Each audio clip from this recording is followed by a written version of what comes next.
มา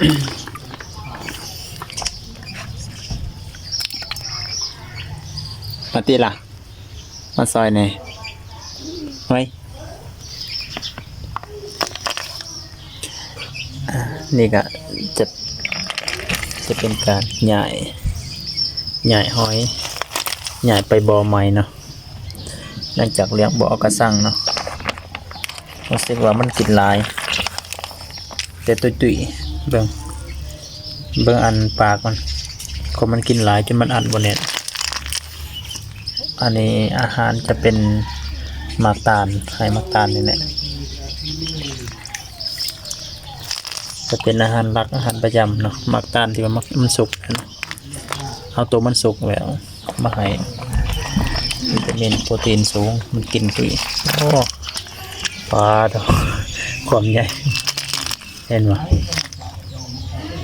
โคตรใหญ่เลยตัวนี้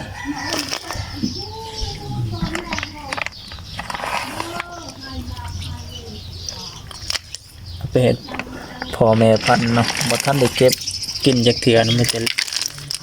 ตามระยะเลี้ยงมากันหลายเดือนเต็มเนาะตัวนี้ตายนะ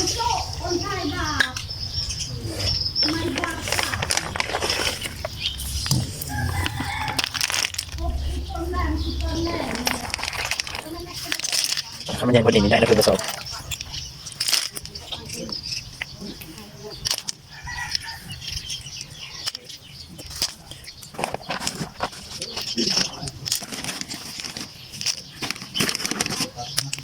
มันตายไม่แต่ปีเนาะมันตายมันนอกน้ำเนาะยังมามันนอกน้ำส่งอาหารการกินเนี่ยหาบ่ทันด้วยพอมันกินหลายตัวกินหลายกินจนหาบ่ทัน